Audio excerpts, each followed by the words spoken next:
But then came the big reveal, Brian. Came the big reveal. Isiah Kassidy was to face the debuting talent that they'd been milking.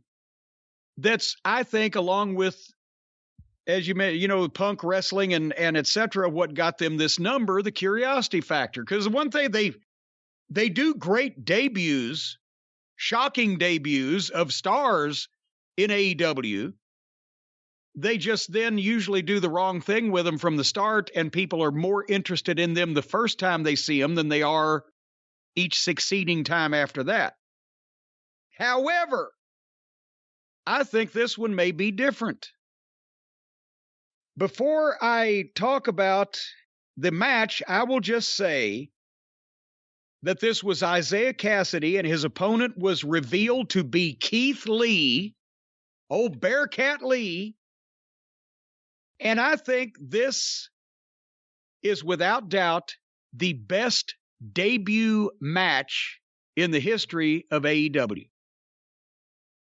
They did it right for once. I'm not sure if I could say they. Maybe it was all Keith Lee. I don't know. I don't know this guy.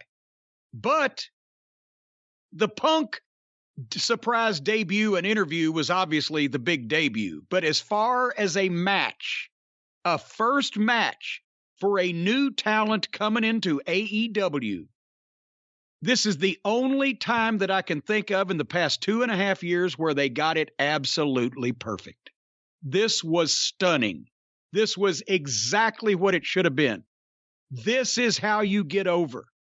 Not only that, but Keith Lee obviously feels like the shackles are off. Feels like he's into this. There was a world of difference in the way he carried himself and the way he did his shit from when we saw him on WWE television. He was confident. He was in control. He was dominant physically. Even when he sold, it was only for a moment. He came right back. He did all of his stuff. He showed the people what he could do. And he won convincingly, dominantly. That's the way. I don't care whether it's a new guy that nobody's ever seen before or whether it's a big star coming from another company. That's the way you make a fucking debut when you're a wrestler in a match. It was perfect. They showed it, the opening Beal, as soon as he grabbed old Isiah Kassidy and gave him that Beal across the ring. I've been watching wrestling for 50 years now. I've never seen a Beal like that. Part of it was Kassidy. Obviously, he's a hell of an athlete, but they nailed it. Then they have Keith Lee do the leapfrog and the crossbody, then the slingshot crossbody. But this wasn't just goofy spots or even impressive spots nailed together. He toyed with Kassidy. He had the attitude. He'd lay his big bear paws on him. Or he'd give it that body block through the ropes. Hardy's at ringside, and they did a little ha-ha with that. They had Matt Hardy get so disgusted with Kassidy's lack of success that he climbs over the rail and leaves through the crowd. Those Hardy boys never learned the shortest distance between 2 points is a straight line. So then Mark Quinn tried to interfere, and he tried to pull the leg, and Keith Lee kicked him off. And that was an opening where Kassidy was supposed to do a springboard into a head snap on the ropes, but he missed it. He missed Keith Lee's head, missed something that big. But Keith Lee barely reacted. The hands got on him, so he kind of sold it like it was a flying face rake. And Lee just gets down to the floor off the apron, still on his feet, and is like selling his face like, what the fuck? And that way Kassidy hit him with a dive, and he went down. But as soon as he gets back in the ring, he's bear pawing Kassidy all the way across the ring and then swatted him down, hit him with a pop-up into a fireman's carry, and turned that into a turnaround power slam. 1, 2, 3, boom. And he gets his hands in the air, and then the heels attack him. Of course, they have to. And I will say the afterbirth was not necessary, but at least they didn't fuck it up. But the heels attack him, and he rolls to the floor, and one does a dive, and he catches that guy and drops him on the floor. The other does a dive, and he catches that guy upside down and power bombs him onto the guy on the floor. And like I said, the afterbirth wasn't really necessary. And the shit-sniffing look that Keith Lee gets old because he does it a lot, and it's a little smug for a babyface. And they're going to be cheering the fuck out of him for a while unless they fuck this up, so he is a babyface. So besides the smug, shit-sniffing look, and the afterbirth wasn't really necessary, but he did it well, this was fantastic. It's the first time I can remember on this television program that a star came in and won convincingly and looked like a world beater and did his shit when you first see him. It's always the opposite.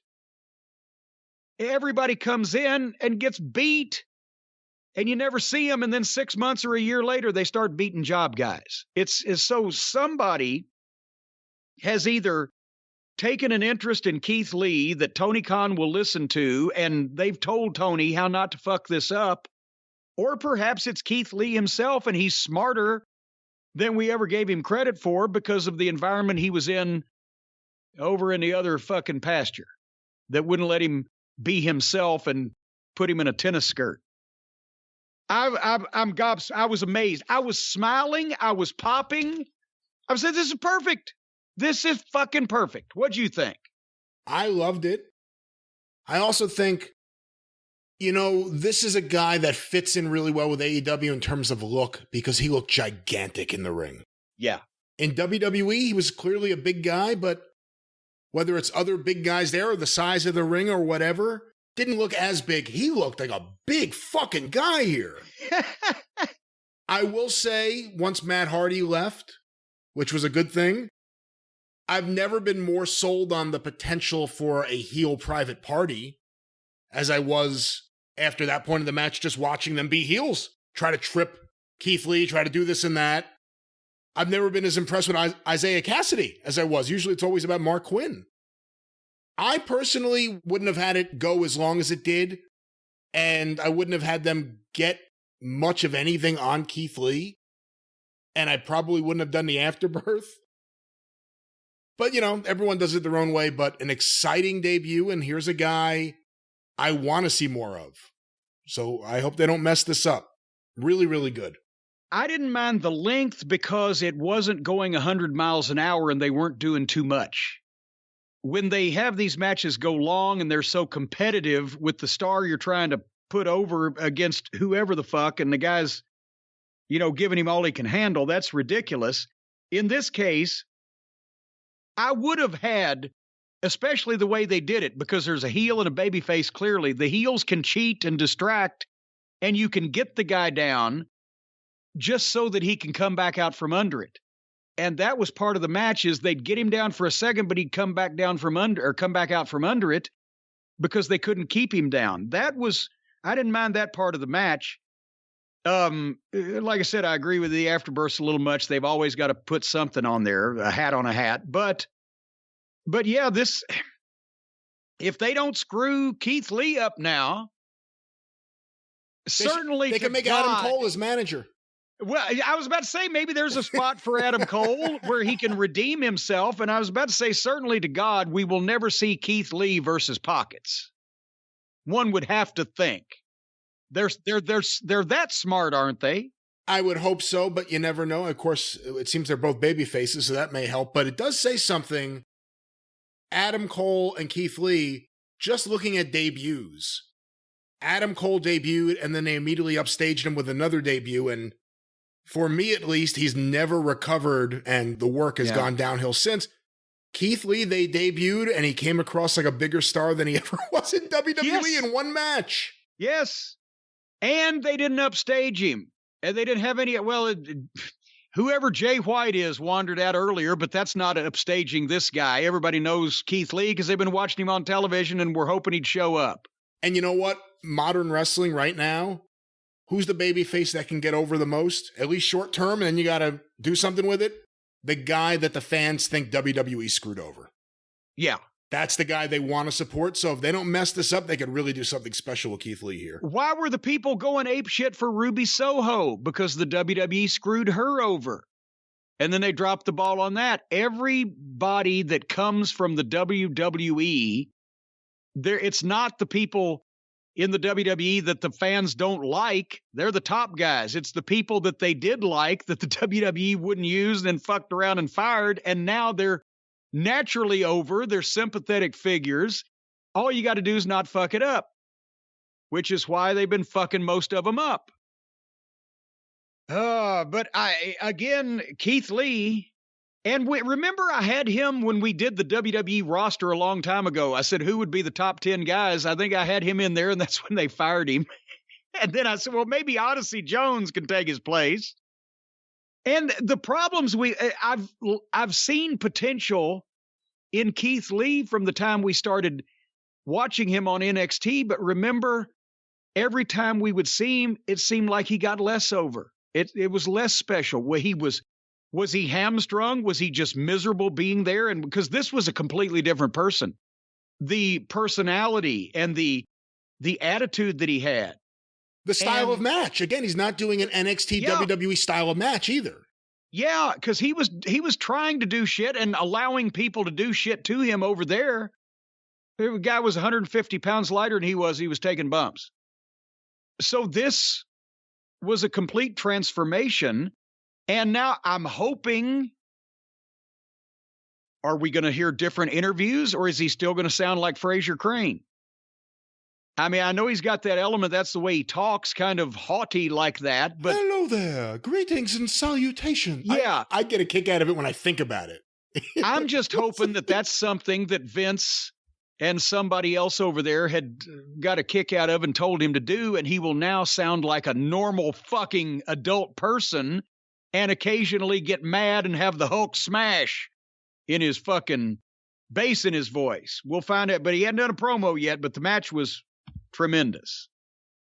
And I'll tell you what, the way he's power slamming those guys and splashing them and cross-bodying them and everything, they're not falling on a mattress there. That's a big old boy to come down on top of you. Boy, I tell you what, though, I'm glad that I got the WWE rings redone years ago, or elsewise he could be making some pancakes. It's not like falling in, for example, a Helix mattress or one of these fine Allform sofas. Yeah. It's not soft and comfortable like that. I'll tell you what, folks, with the Helix Allform sofas, you can fall onto these things and it's just like falling into a cloud. Even if a 350-pound beast was to jump on you, they just bounce right off, because Helix has put the same amount of care and time and premium materials into these sofas and chairs that they make as they do the mattresses. And it's the same deal. You don't have to go to a store. You don't have to look at a bunch of stuff that everybody's raggedy, stinky old ass has already sat on, and you don't have to wait months for it to come after you buy it. All you've got to do is go online to Allform, ALLFORM.com, Allform.com, and you can look at this fine merchandise, because you've heard us rave about the Helix mattresses. The Allform sofas and chairs, same way. You can pick the fabric, which is spill and stain and scratch resistant. You can pick the color of the legs, the sofa size, the shape. They've got armchairs and love seats. And they've even got a special blowjob bench to go along with the love seat. No, they don't. No, they don't? Oh, that's another Not company. officially. Not officially. Not officially, no. But they've got armchairs and love seats all the way up to an 8-seat sectional. So there's something for everybody, and you can start small and buy more additions if you want your sofa to grow and change when you move. Or like you have just done, you've moved into San Simeon and you've got an Echo. You got to fill the room up with... You now have a 72-seat Allform sofa, don't you? There are 5 seats, I believe, on my Allform sofa. Well, Allform sofa? Well, so you say. Allform sofas are also delivered directly to your home with fast, free shipping. And they'll bring it right to your door. And then, boom, you just set it up. And you know, again, Brian, from your experience, it's easy. It doesn't take any tools.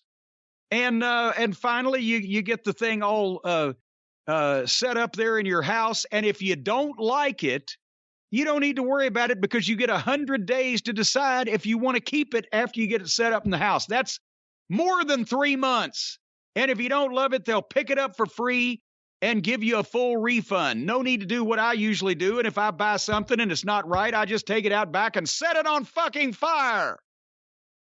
But Allform wants to do their part and offers exclusive discounts for teachers, students, military, and first responders. And they also offer financing and flexible payment plans and a forever warranty. Folks, that's forever. So in your wills, hand down from generation to generation, the reminder that in 300 years after nuclear fire showers, if anything goes wrong with this couch, your descendants can get the money back. I am not exactly sure if that's how it works. It's a forever warranty. It says literally forever. In 300 years, that's still part of forever. So keep these things jotted down, folks. Your great-great-great-great-great-great-great-grandchildren may need them. Anyway, to find your perfect sofa, check out allform.com/JCE because Allform is offering 20% off all the orders for our listeners at allform.com/JCE. 20% off. What's 20% off a giant couch like this? That works into a lot of money. One seat. 20% off a giant couch like this. Yeah, okay. Allform.